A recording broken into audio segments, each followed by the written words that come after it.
ભગવાન શિવના 11મા રુદ્ર અવતાર, ભગવાન શ્રી રામના સ્વયંસેવક અને વિધર્મનો નાશ કરનાર માતા અંજની અને કેસરીના પુત્ર એવા હનુમાનજી મહારાજની જન્મ જયંતિ નિમિત્તે હું અત્યારે આવી ગયો છું સાળંગપુરમાં.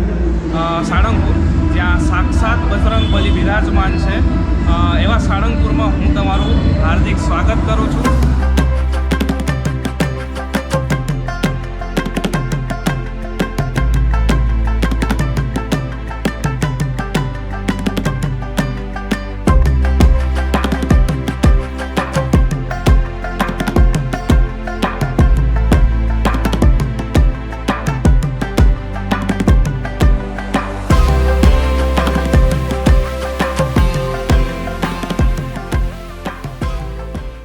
જ્યારે જ્યારે આપણે ગુજરાતની પવિત્ર ધરતી વિશે વાત કરતા હોઈએ ત્યારે આપણા મોઢેથી એક જ શબ્દ નીકળે છે સૌરાષ્ટ્ર.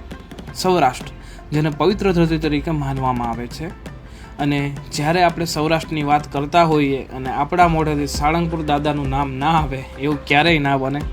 તો આ સૌરાષ્ટ્રની પવિત્ર ધરતી પર સાક્ષાત બિરાજમાન છે કષ્ટભંજન દેવ, જ્યાંના દ્વાર પર આવતા બધા જ દુઃખ દૂર થઈ જાય છે.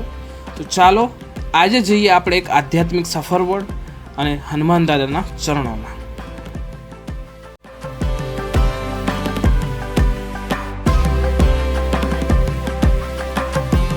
અત્યારે તમે જેટલી પણ ભીડ જોઈ રહ્યા છો, જ્યાં પડાપડી થઈ રહી છે, એ ભગવાન શ્રી હનુમાન દાદાના દર્શન કરવા માટે આ ભીડ છે. માણસો અહીંયા 4 કલાકથી રાહ જોઈ રહ્યા હતા અને ફાઇનલી હવે મેઇન દરવાજો છે એ ખુલી ગયો છે.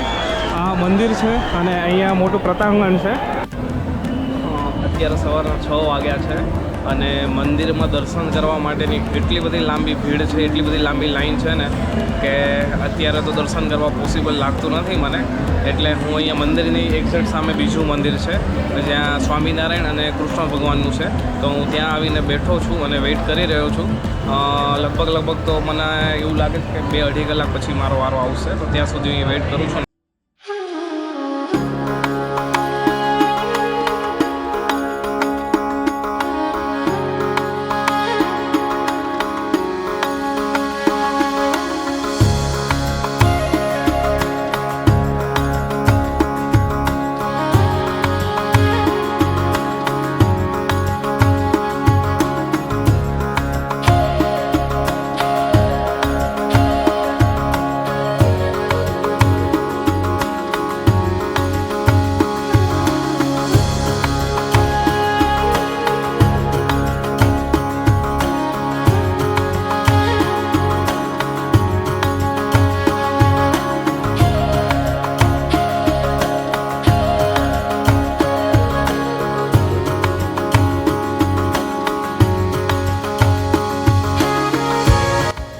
જો આપણે આ સાળંગપુરના મંદિર વિશેની વાત કરીએ તો આ મંદિર સ્વામિનારાયણ સંપ્રદાયનું છે, જેની સ્થાપના સદગુરુ ગોપાલાનંદ સ્વામીએ કરી હતી.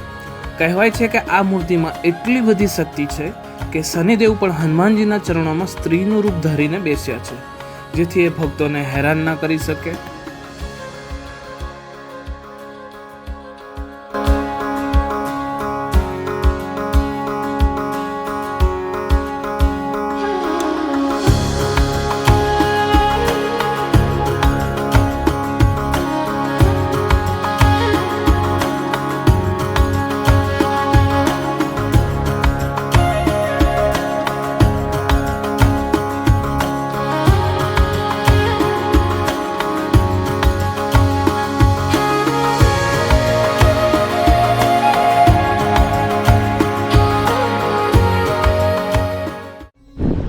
અત્યારે તમે જે મારી પાછળ જોઈ રહ્યા છો એ કોઈ 5 સ્ટાર હોટલ નથી કે કોઈ 5 સ્ટાર પ્રોપર્ટી નથી. આ સાળંગપુરમાં આવેલી યાત્રાળુઓને રહેવા માટે એક શયન ભવન છે.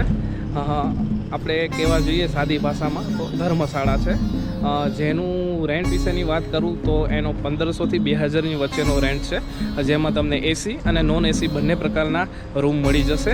અને આનું બુકિંગ છે કોઈ ઓનલાઈન થતું નથી, તમારે અહીંયા ઓફલાઈન આવીને જ બુક કરાવવાનું રહેશે. અને જો આપણે એની કેપેસિટી વિશે વાત કરીએ તો 1200થી વધારે કારનું અહીંયા પાર્કિંગ અવેલેબલ છે. તો તમે એના ઉપરથી અંદાજો મારી શકો છો કે કેટલા માણસો અહીંયા રહી શકે. અને આ પૂરા એરિયાની વાત કરીએ તો આ 20 વીઘામાં પથરાયેલું છે, જેનો હું તમને એક ડ્રોન શોટ બતાવું છું. ઇમેજિન કરીએ 20 વીઘા એટલે કેટલું મોટું થાય, તમને આઈડિયા આવી ગયો હશે.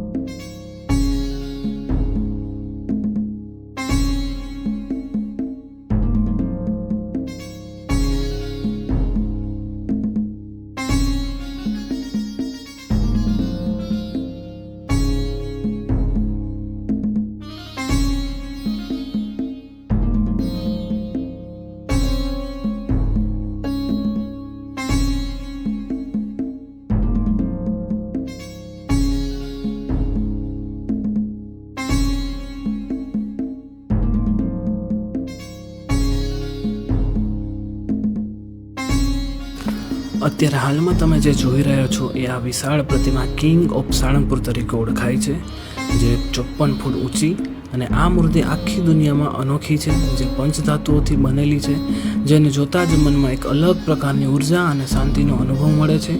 અને આ મૂર્તિ 7 કિલોમીટર દૂરથી પણ આપણે જોઈ શકીએ છીએ.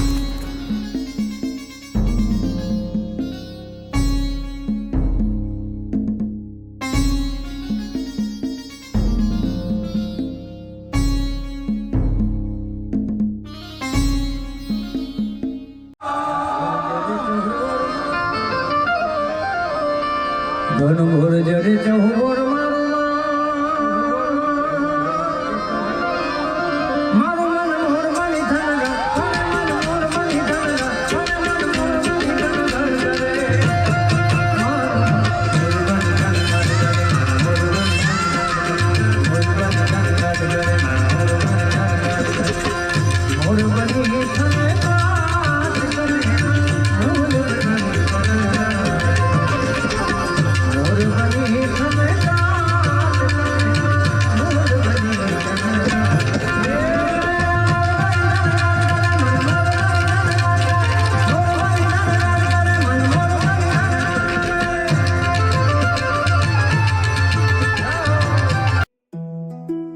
સાળંગપુરમાં પ્રસાદનું પણ એક અલગ મહત્ત્વ છે. અતિ આધુનિક કિચનમાં બનેલું આ શુદ્ધ અને સાત્વિક ભોજન એ બાપાનો પ્રસાદ છે, જે હજારો ભક્તોને નિયમિત પીરસાય છે. આ કિચનમાં કલાકમાં હજારો રોટલી અને વાનગીઓ બને છે, પણ મહત્ત્વ એ આ ટેકનોલોજીનું નથી, મહત્ત્વ એ સેવાનું છે. સ્વામિનારાયણના સંતો અને સેવકો પોતાના હાથે આ મહાપ્રસાદ બનાવે છે, અને હજારો ભક્તો નિયમિત રૂપે આનું ગ્રહણ કરે છે. બાપુ, તમારો અનુભવ કેવો રહ્યો? અરે થાકી ગયા ભગવાન ભરી ગયા. મજા આવી કે ન આવી? મજા આવી, પણ શું થયું હતું એ તો કયો. માનતા રાખી પડી બહાર નીકળવાની. મંદિરમાં દર્શન કરવા માટેની એટલી બધી લાંબી ભીડ હતી ને કે હવે આ બધા તો અડધેથી પાછા આવી ગયા. હું તો બહાર આવીને જ બેસી ગયો હતો. આ બધા જઈ જઈને પાછા આવ્યા છે ધક્કા ખાઈ ખાઈ. કેવું લાગ્યું રશ્મિનભાઈ? 1 કલાક પછી જવાય, આરતી પછી, પહેલા ના જવાય. તમારે મંદિરમાં દર્શન કરવા હોય તો 8-9 વાગ્યા પછી જ તમારા દર્શન કરવા માટે જવાનું, બાકી તો તમે હેરાન થઈ જશો.